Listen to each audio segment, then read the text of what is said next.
우리의 힘으로는 사랑하는 것이 좀 한계가 있지만 그래도 예수님 사랑으로 사랑하면 한계가 없을 줄로 믿습니다. 모든 일에는 우연이란 없습니다. 최소한 예수님을 믿는 우리들에게는 더욱 그러한데요. 하나님의 명령과 허락 없이는 그리스도인에게는 어떤 일도 일어날 수가 없는 것이죠. 그래서 그리스도인의 이 세상 여정에는 우연, 행운, 사고 이런 단어는 없습니다. 왜냐하면 모든 것은 하나님께서 계획하시고 정하신 것이기 때문에 그렇습니다. 백화점 왕인 페니라는 사람이 있었습니다. 이 사람은 목사님의 아들로 태어났고요. 사업을 운영했는데 심한 재정난으로 자살까지 생각하게 되었습니다. 심지어 미시간주 배틀크릭에 있는 격리병원에 수용을 되었는데 어느 날 아침에 낭망하고 좌절한 그에게 어디선가 찬송 소리가 울려 퍼졌습니다. 그곳을 가보니까 어떤 건물 특별실에 거기서 기도회가 열리고 있었습니다. 그는 자신도 모르게 그 뒷자리에 앉게 되었습니다. 그 뒷자리에 앉았는데 거기서 찬송이 울려 퍼지는 겁니다. 그 찬송은 너근 신 걱정 말아라 주 너를 지키리 라는 찬송이었습니다. 여러분, 우리가 그 찬송을 들을 때 하나님의 은혜가 우리 가운데 부어지고 너근 신 걱정 말아라 주 너를 지키리, 이것이 평상시에는 그냥 곡조 있는 노래처럼 느껴지다가 어느 날 이것이 정말 내게 다가오는 성령의 음성으로 들려줄 때 우리가 죽을 것 같다가도 사는 은혜가 일어나게 될 줄로 믿습니다. 그래서 그 찬송을 듣는 순간에 이 페니에게 좌절이 사라지고 확신이 생기게 됐어요. 그래서 그는 하나님께 외쳤어요. 사랑하는 하나님, 저는 아무것도 할 수 없습니다. 저를 도와주십시오. 이렇게 외쳤는데 그 후에 그가 이렇게 고백을 했어요. 나는 무한한 어두운 공간에서 찬란한 태양빛으로 옮겨지는 느낌이었고 마음속에 무거운 짐이 옮겨져서 그 방을 나올 때는 새로운 사람이 되었습니다. 나는 마비된 심령으로 풀이 죽어서 그곳에 들어갔지만 해방되어서 기쁜 마음으로 나왔습니다 라고 말했습니다. 그 후에 하나님께서는 그의 건강을 돌봐주셨고 그 건강은 회복되었을 뿐만 아니라 다시 사업을 하고 크게 성공할 수 있었다는 이야기입니다. 오늘 이러한 것처럼 만남이라는 것은 참 중요합니다. 한순간의 만남은 큰 역사를 이루고 그리고 하나님의 크신 계획 가운데로 우리를 이끌어내게 됩니다. 그렇기 때문에 여러분, 복된 만남 한 번이면 삶이 변하고 인생이 변하게 될 줄로 믿습니다. 그런 것처럼 우리 그리스도인들에게는 오늘 이 자리에 온 예배가 오늘 정말 한 번 온 예배, 우리가 예배 한 번만 성공해도 인생이 변하고 또 삶이 바뀌게 될 줄로 믿습니다. 그래서 예배 한 번 한 번은 그냥 지나가는 시간이 아니라 하나님께서 우리에게 선물같이 주신 시간인 것입니다. 제가 청소년 집회를 가끔 이제 저녁 예배를 수련회 때 인도를 하면 기도회 때 꼭 이렇게 청소년들에게 얘기합니다. 오늘 밤이 마지막일 수 있다. 오늘 밤이 마지막일 수 있다. 오늘 밤 지나면 주님을 이렇게 부르짖고 만날 기회가 두 번 다시 없을 수 있다. 그러니까 오늘이 마지막 날인 것처럼 생명 걸고 주님 앞에 나오라. 아이들에게 그렇게 제가 요구합니다. 그래서 오늘 이 밤에 주님 만나지 않으면, 오늘 이 밤에 성령을 받지 않으면 그 누구도 예배당 밖으로 나갈 수 없다. 애가 알아서 성령을 받든지 방언을 받든지 아니면 평생 예배당 밖을 나가지 못하든지 둘 중 하나를 하자 하고 기도회를 합니다. 여러분, 왜 그러냐면 주님을 한번 만나는 그 경험이 인생을 바꾸기 때문에 그렇습니다. 그런데 그 경험은 오늘이 마지막 예배일 수도 있기 때문에, 그리고 마지막 기도일 수도 있기 때문에, 마지막 기회일 수도 있기 때문에 우리는 예배 한 번 한 번이 너무나 소중한 것이죠. 자, 만남이 너무나 소중합니다. 만남이 너무나 소중한데 우리 옆 사람 이렇게 보면 만남이 소중하지 않습니까? 옆 사람이 앉은 것도 우연이 아닙니다. 그렇죠? 옆에 누가 앉으셨든 간에 얼굴이 잘생겼든 좀 어렵게 생겼든 간에 이렇게 인사를 하시죠. 만나서 반갑습니다. 이렇게 인사해서. 네. 네.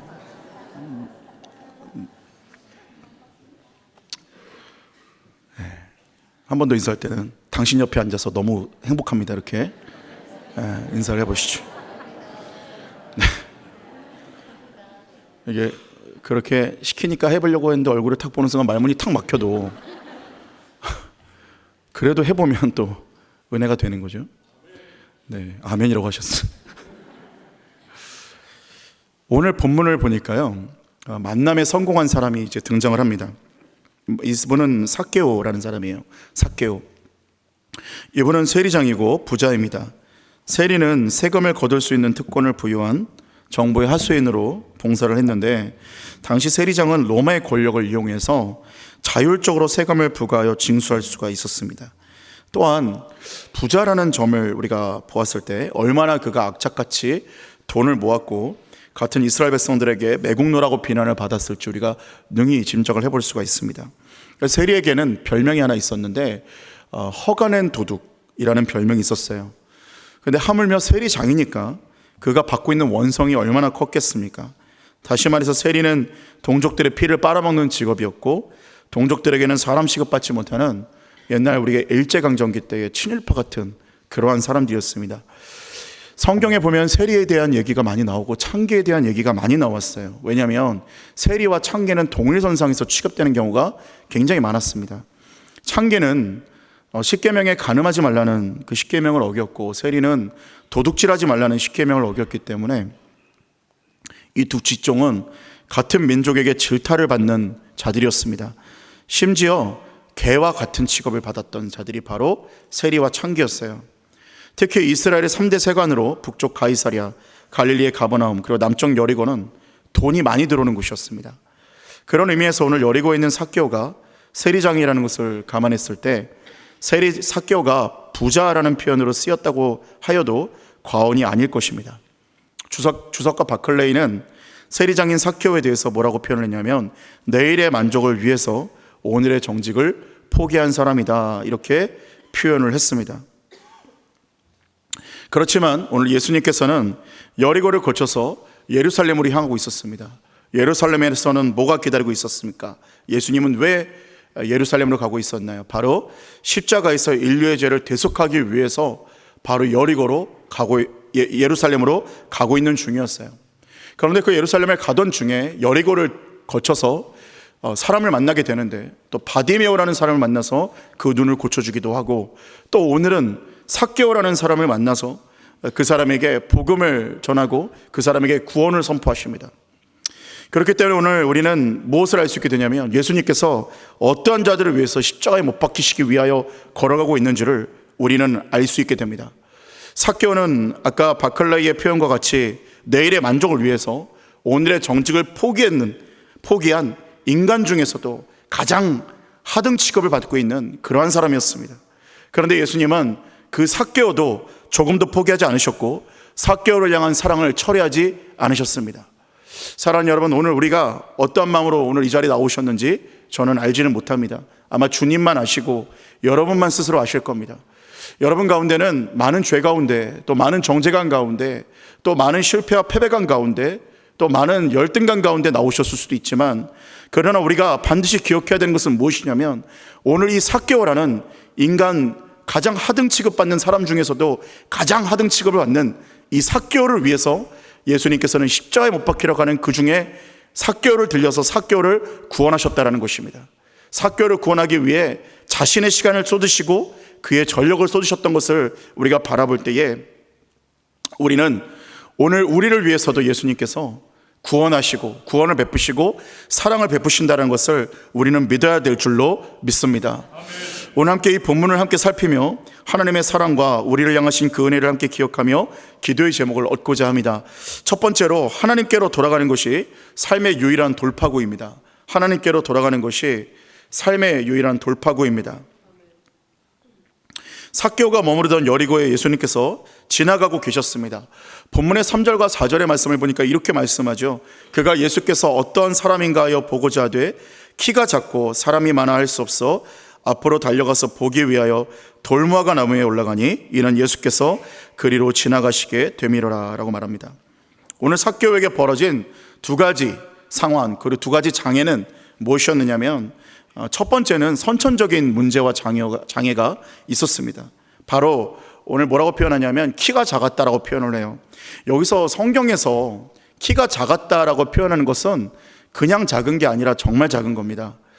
여러분, 우리가 성경을 보다 보면은 대부분의 그 표현들을 볼 때 돌려서 표현하는 것을 많이 보게 돼요. 예를 들면 키가 작았는데 한 어느 정도로, 그러니까 어느 동물하고 비슷하더라, 뭐 예를 들어서 뭐 몇 자더라, 뭐 이런 식으로 표현을 하든지, 아니면 뭐 부자면은 뭐 돈이 많은데 부자인데 낙타가 몇 개고 뭐 소가 몇 마리고, 낙타가 개가 아니죠. 낙타가 몇 마리고 소가 몇 마리고 뭐 양이 몇 마리고, 이런 식으로 표현을 한다는 거죠. 그런데 오늘 삭개오에 대해서는 부자고 키가 작았다, 이렇게 대놓고 표현을 해요. 사실 이렇게 대놓고 표현했다는 것은 진짜 부자고 그리고 진짜 키가 작았다라는 거예요. 그러니까 여기 키가 작았다는 것은 장애에 가까울 정도로 키가 작았다라는 얘기고요. 또 하나는 후천적인 문제였어요. 키가 작았는데도 불구하고 사람이 너무 많아서 예수님을 보기에 장애가 생겼다라고 오늘 이야기를 하고 있습니다.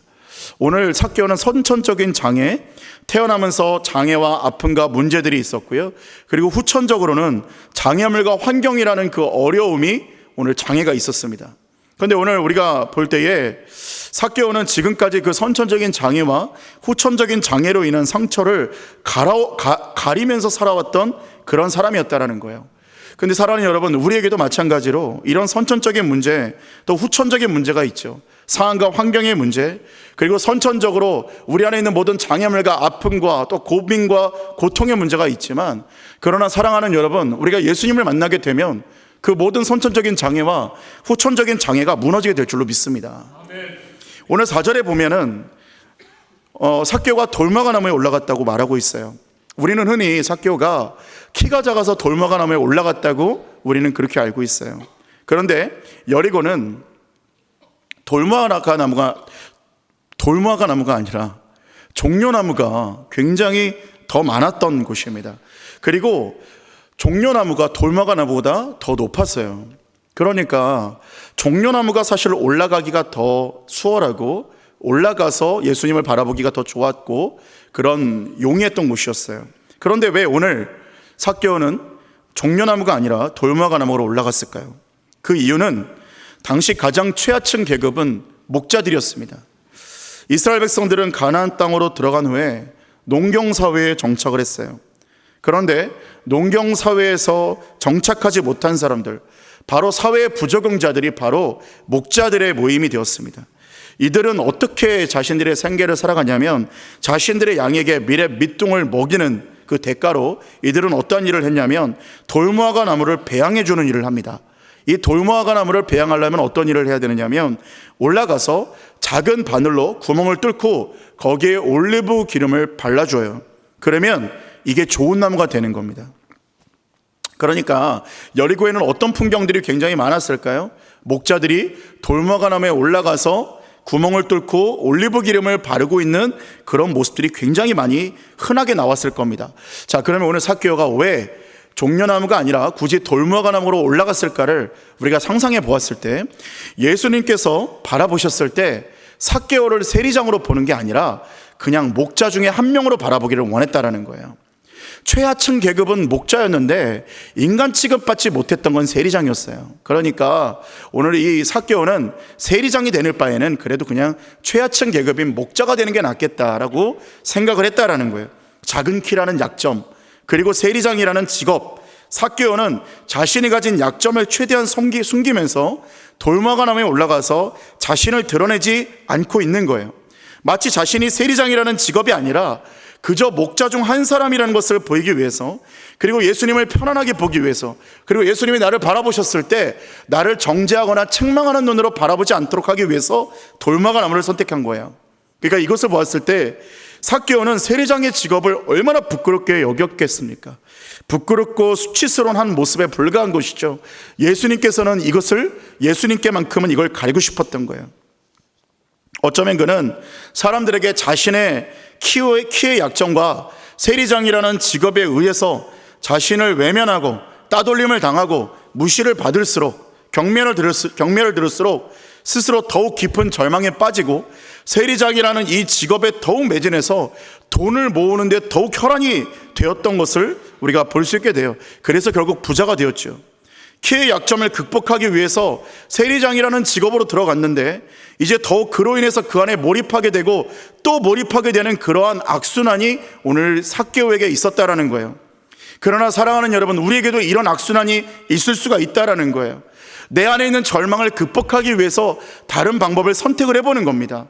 내 안에 있는 너무나 이 스트레스를 극복하기 위해서 다른 방법들을 선택해 보는 거예요.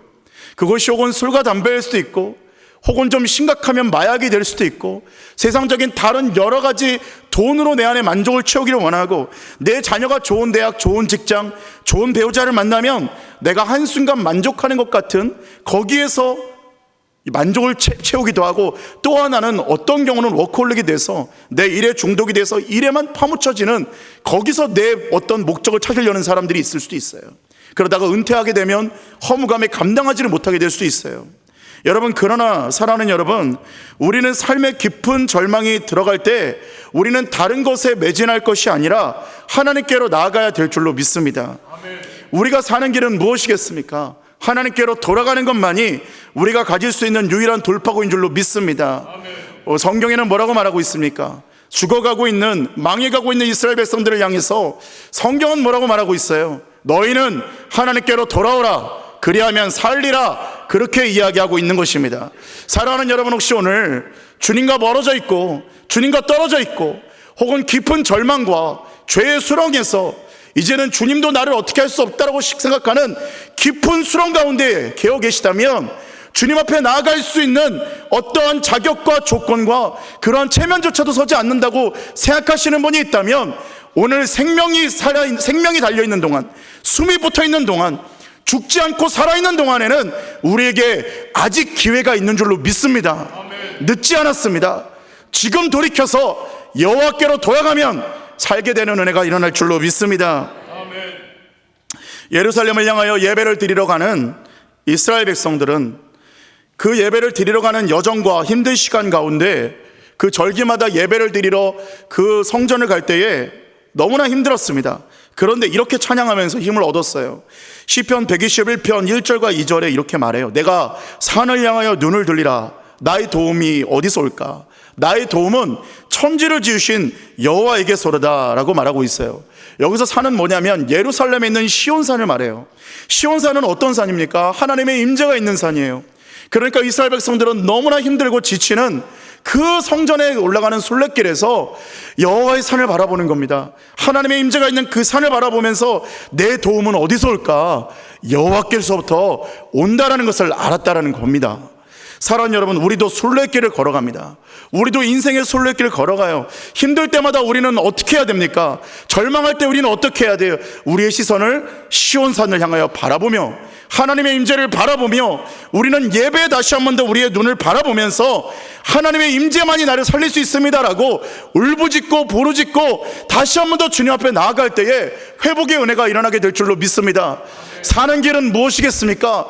여호와밖에 없는 줄로 믿습니다. 사는 길은 어디에 있겠습니까? 십자가 외에는 없는 줄로 믿습니다.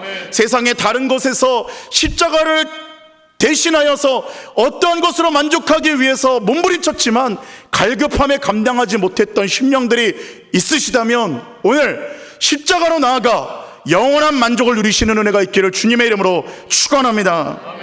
러시아의 소설가인 안드레이 비토프는요, 27살 되던 해 인생의 깊은 절망에 빠져들었어요. 하루는 그가 레닌그라드에서 지하철을 탔는데 갑자기 죽고 싶은 마음이 들더라는 겁니다. 그의 미래는 송두리째 무너져 내릴 것 같았고 현재의 삶은 깊은 절망으로 빠져들었습니다. 인생은 아무런 의미가 없는 것 같았어요. 그런데 바로 그 순간 지하철에 쓰여진 한 문장의 글귀가 칠흑 같은 그의 영혼에 환한 빛을 비추어 주었다라는 거예요. 그 글귀의 내용은 이랬어요. 하나님 없는 인생은 그 어떤 의미도 느낄 수 없다. 하나님 없는 인생은 그 어떤 의미도 느낄 수 없다. 사랑하는 여러분, 하나님 없는 인생은 그 어떤 의미도 느낄 수 없게 됩니다. 그러나 우리가 역으로 생각을 해보시죠. 하나님이 함께 하시면 그 어떤 상황과 절망과 수렁 가운데서도 밝은 빛이 그 인생을 비추게 될 것이라는 거예요. 사랑하는 여러분, 그러니까 우리에게 해답이 어디 있겠어요? 여러분, 해답을 다른 데서 찾으려고 하면 결국 실패하고 실망합니다. 그러나 하나님이 우리에게 해답이 어디 있겠습니까? 우리는 하나님이 함께 하시면, 하나님이 함께 하시는 인생은 그 어떤 상황에서도 밝은 빛이 그 인생을 비추는 은혜가 일어나게 될 줄로 믿습니다.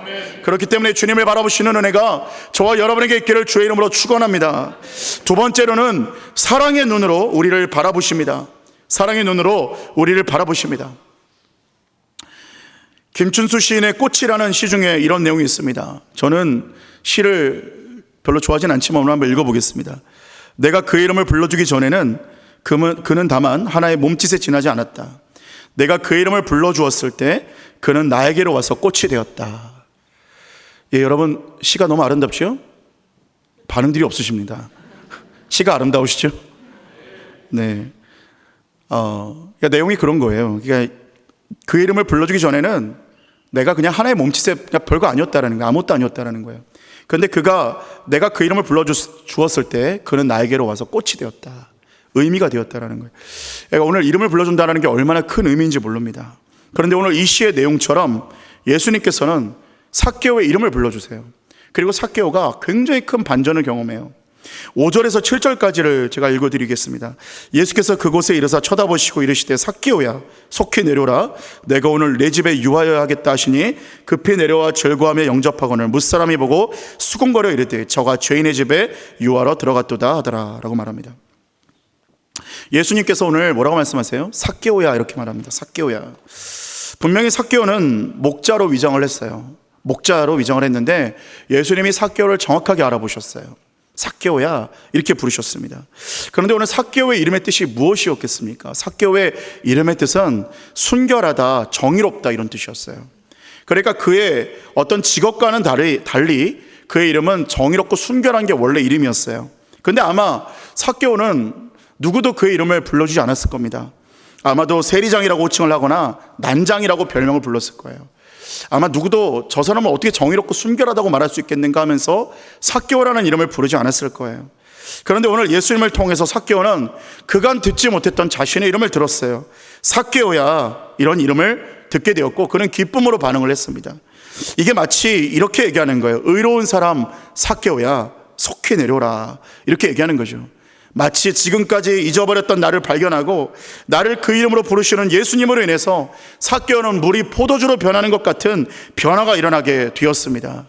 여러분, 우리에게 이름을 불러준다는 것은 큰 의미가 있는데 하나님께서, 예수님께서 우리를 바라보실 때 너는 삭개오야 정의롭고 순결한 자라고 우리를 칭해 주시는 줄로 믿습니다.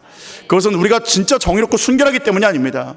오늘 예수님의 보혈의 공로에 의지해서 예수님은 우리를 그렇게 바라봐 주시겠다고 선언을 하고 계시는 거예요.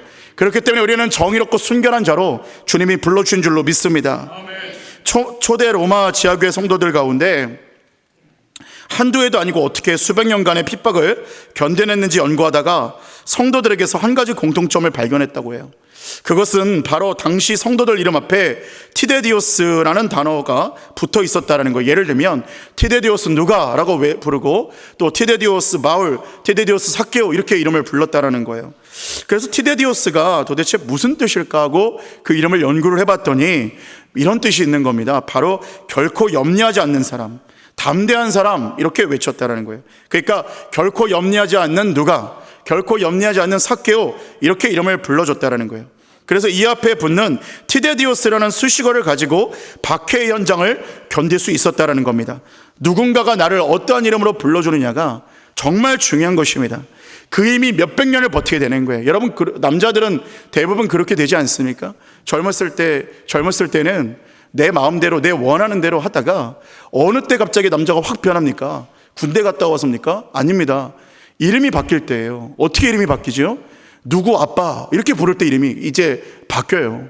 직장 생활할 때도 내가 화나면 화나는 대로 막 대응하고 어떤 때는 나가고 싶으면 나가는데 이제 누구 아빠라는 이름이 붙으면요 직장 생활할 때 화나는 일이 있어도 참고 버티는 거예요. 왠지 아십니까? 그 누구 아빠라는 이름 때문에 그러는 거예요. 그 내 자식 때문에 버티고 참는 겁니다. 그런데 그 이름이 바로 원동력이 되는 거예요. 그 힘이 몇백 년을 버텨내는 힘의 원동력이 되기도 합니다. 우리는 모두가 예수님께서 그 이름을 바꾸어 주시고 자격이 없지만 티데디오스 아무개라고 불러주시는 은혜가 있는 줄로 믿습니다. 그런데 우리가 티데디오스라는 이름만 불러주시나요? 하나님의 자녀라는 이름으로 우리를 불러주셨다라는 거예요.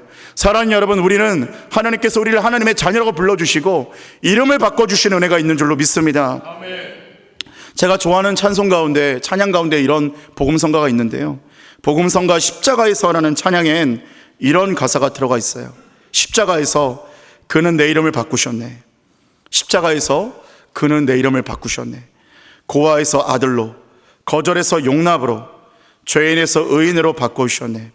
저주에서 축복으로, 원수에서 연인으로, 창기에서 신부로 바꾸어 주셨네. 십자가에서 그는 내 이름을 바꾸어 주셨네. 이것을 뭐라고 말하나요? 신학적인 용어로 칭의라고 말합니다. 그리고 은혜라고 말하죠.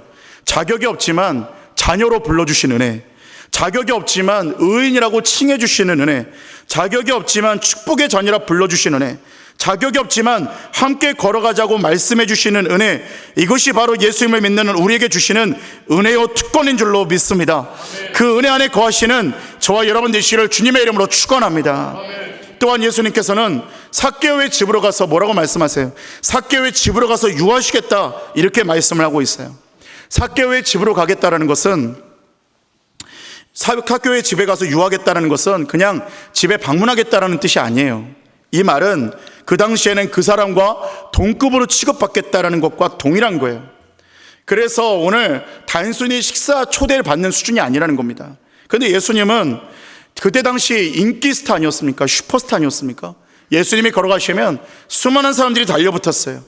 그러니까 예수님은 인기가 충만했던 분이었다라는 거예요. 그런데 아마 삭개오와 동급으로 취급을 받게 되면 이제 예수님은 인기가 떨어지게 될 것이고 신뢰가 떨어지게 될 것이고 인간관계 가운데 아무 이익도 없는 일을 예수님은 하고 있다라는 거예요. 그러니까 예수님의 그 본질과 그 마음, 본성은 무엇이었다라는 거예요. 예수님이 이 땅 가운데 오신 이유가 뭐라는 거예요. 바로 삭개오라는 한 영혼, 저와 여러분을 위해서, 한 영혼을 위해서 이 땅 가운데 오셨다라는 것입니다.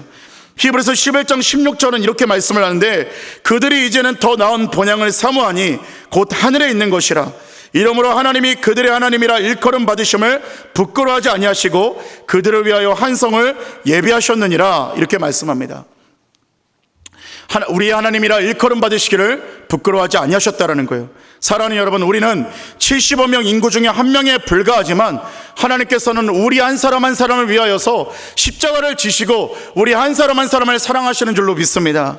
이사야 49장 16절의 말씀은 이렇게 말씀하는데, 내가 너를 내 손바닥에 새겼고 너의 성벽이 항상 내 앞에 있나니 라고 말합니다. 오늘 이 누가복음 19장은 십자가에 못 박히시기 위하여 나가시는 예수님께서 오직 한 사람, 삭개오 한 사람만 구원하실 것처럼 그를 사랑하시고 집중하시는 장면을 볼 수 있게 되는 겁니다. 사랑하는 여러분, 우리는 이 70억 명 인구 중에 그냥 뭉꾸러뜨려서 우리는 사랑받는 자녀가 아니라, 하나님께서는 우리 한 사람 한 사람의 이름을 당신의 손바닥에 친히 새기시고 우리 한 사람 한 사람을 1대1로 사랑하시고 우리를 구원하시고 우리를 케어하시고 우리에게 사랑을 베풀어 주시는 줄로 믿습니다. 우리가 기억해야 되는 것은 무엇이겠어요? 오늘 삭개오에게 예수님께서 집중하시는 것처럼, 만약에 이 세상에 저와 여러분 중에 한 사람만 이 땅 가운데 존재했을지라도 하나님은 마땅히 예수님을 이 땅 가운데 보내셨을 것이고, 예수님은 기꺼이 십자가를 지셨을 것이고, 예수님은 십자가 위에서 홀로 그 수치와 고난을 당하셨을 거라는 사실인 것입니다. 그렇기 때문에 사랑하는 여러분, 인생의 광야길을 걸어갈 때에 인생에서 중요한 것은 그가 무엇을 가졌는가, 어떤 업적을 이루었는가, 무엇을 이루었는가가 아닙니다. 광야를 걸어가는 인생에 있어서 가장 중요한 것은 내가 무엇을 이루었다가 아니라 내가 누구와 함께 걸어가고 있는가, 누가 그를 붙들고 있는가, 내 인생 가운데 주인은 누구인가가 끝까지 남는, 우리를 천국으로 인도하는, 영생으로 인도하는 조건인 줄로 믿습니다. 그래서 우리 인생은 무엇을 가졌다, 무엇을 이루었다, 내가 왕년에 무엇을 했다, 죄송하지만 이것은 은퇴하게 되면, 여러분, 은퇴하기만 하면 그것은 다 없어지는 것들 아닙니까? 무덤으로 가게 되면 다 없어지는 거 아닙니까? 그러나 무덤을 가게 돼도 마지막까지 남게 되는 것은 무엇이냐? 그 사람이 정말 예수님과 함께 걸었느냐, 그 사람이 하나님의 은혜를 의지하며 그 능력 앞에 붙들림을 받았느냐를 우리 주님은 바라보시는 줄로 믿습니다. 사랑하는 여러분, 그러므로 하나님을 붙들으시고 예수 그리스도의 십자가 연회 가운데 붙들림 받으시는 저와 여러분 되시기를 주의 이름으로 축원합니다. 무엇을 하며 살았느냐가 아니라 누구와 함께 살았느냐, 무엇을 하며 인생을 걸어갔는가가 아니라 누구와 함께 인생을 걸어갔느냐가 하나님께서는 심판대 위에서 판단하시는 조건이라는 것입니다. 여러분, 예수님과 동행하며 거룩한 빛 가운데 나가시는 저와 여러분 되시기를 주님의 이름으로 축원합니다. 마지막 세 번째로는 오직 은혜로 구원을 받습니다. 세 번째로는 오직 은혜로 구원을 받습니다. 9절과 10절의 말씀을 읽어드리겠습니다. 예수께서 이르시되 오직 구원이 이 집에 이르렀으니 이 사람도 아브라함의 자손이미로다. 인자가 온 것은 잃어버린 자를 찾아 구원하려 함이니라. 삭개오는 구원을 받았습니다. 사랑하는 여러분, 구원은 거저 주시는 은혜입니다. 삭개오의 의로운 행실이 아니었어요. 저와 여러분의 의로운 행실이 아니었어요. 하나님은 우리에게 오직 은혜로 구원하여 주셨습니다.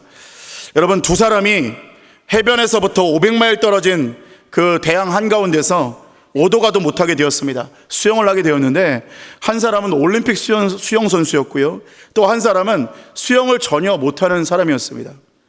여러분, 수영을 혹시 잘하시나요? 저는 수영을 못합니다. 그래서 만약 저는 이런 경우 되면 100% 죽게 되는데, 하여튼 바다 한가운데서 하나는 올림픽 선수, 하나는 수영을 못하는 사람이었다는 거예요. 그런데 여러분, 그 바다 한가운데서 있는데 아무리 수영을 잘해도 500마일을 헤엄치는 사람은 없기 때문에 죽게 되겠죠. 그런데 오늘 구명 헬리콥터가 그들 위에 나타나서 생명줄을 내려놓았다고 우리가 가정을 해보겠습니다. 여러분, 질문 하나 하겠습니다. 둘 중에 누가 구원을 받을 것 같습니까? 그렇게 아무리 대답이 없으시면 어떻게 될지 모르겠습니다. 예. 대답을 좀 해주셔야 빨리 진행이 될 수가 있습니다. 자, 누가 구조가 됐을 것 같습니까? 수영 선수가 구조됐을 것 같습니까? 아니면 수영을 못하는 사람이 구조됐을 것 같습니까? 이렇게 정확하게 얘기를 해주십시오. 자, 누가 그 구원받았을 것 같습니까? 네, 지금 자꾸 2부 예배 드리신 분들이 큰 소리로 외치면 안 됩니다. 누가 구원받았느냐? 수영을 잘하는 사람도 못하는 사람도 아니라 생명줄 잡은 사람 구원받은 겁니다. 생명줄 잡으면 구원받는 거예요. 여러분, 예수님께서 이러한 일을 하셨어요. 우리 모두는 해안에서 500마일 떨어진 곳에서 잃어버린 바 된 것 같은 그러한 사람들입니다. 우리는 모두가 구원에 이룰 수 없는 자들이에요. 여러분, 우리가 여기서 선하다고 해서 완벽하게 선한 사람이 어디 있겠어요? 내가 선한 행실로 구원받을 수 있다라고 감히 성경 앞에, 하나님 앞에 말할 수 있는 사람이 어디 있겠어요? 그러나 우리는 모두 길을 잃었고 예수 그리스도가 필요한 존재들입니다.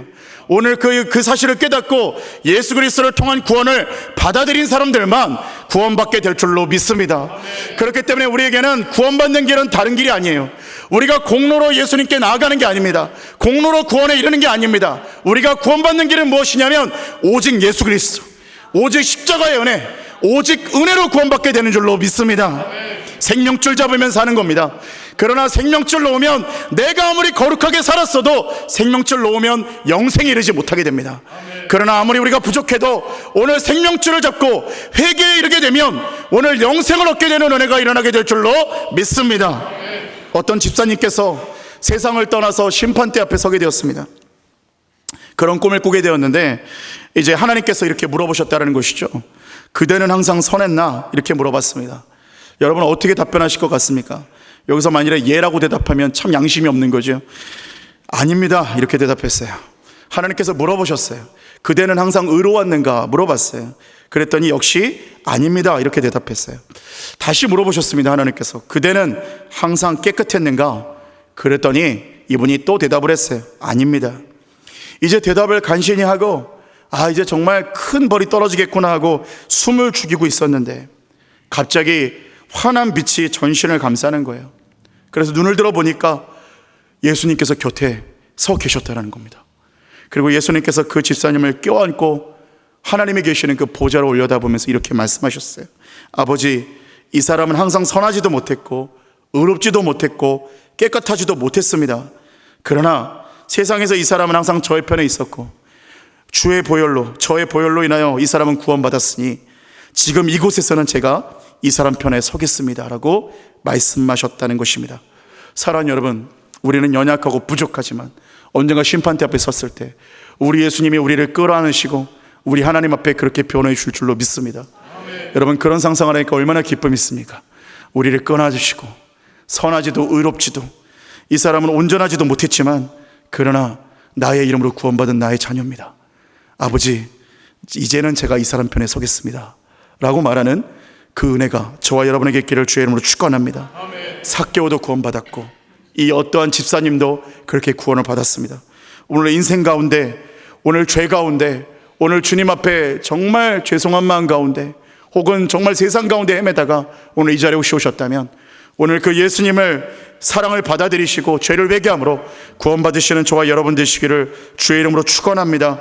주님은 여러분을 찾으시고 여러분을 너무나 사랑하시고 여러분을 영생을 주시기를 간절히 원하십니다. 오늘도 주님 앞에 나와 그 크신 은혜 가운데 나가시는 저와 여러분 되시기를 주님의 이름으로 축원합니다.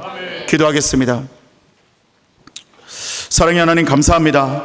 우리는 연약하고 부족하지만 그러나 하나님께서 우리를 사랑하여 주셔서 그 크신 사랑으로 우리를 구원하여 주시고 우리를 인도하여 주시고 우리를 이끌어 주시니 하나님 참으로 감사합니다. 아멘. 하나님, 오늘도 부족하여 연약하여 설 수 없는 그런 죄인과 같은 심정으로 오늘 나온 성도님들이 있습니까? 오늘 이 시간에 하나님께서 역사하여 주시고 모든 성도들의 심령 위에 구원의 빛이 비춰지게 하여 주시며 회개하여 구원을 얻는 은혜가 일어나게 하여 주시옵소서. 아멘. 또한 특별히 오늘 병든 가운데 계시는 모든 성도님들이 있다면 오늘 이 시간 주님께서 피 묻은 손으로 완수하여 주시고 모든 질병이 치료받게 하여 주시옵소서. 또한 아버지 하나님, 물질 어려움 당하고 있는 성도들이 있습니까? 하나님께서 아버지 하나님 그 물질 위에 은혜를 허락하여 주셔서 물질의 문이 열리게 하여 주시옵시고 각 가정의 형편이 열리는 은혜가 일어나게 하여 주시옵소서. 자녀의 문제로 고통받고 있는 자들이 있습니까? 자녀들에게 신앙이 열리게 하여 주시고 믿음이 열리게 하여 주시고 앞길이 열리는 은혜가 일어나게 하여 주시옵소서. 주님께서 역사하실 것을 믿고 감사드리며 예수님의 이름으로 기도합니다. 아멘.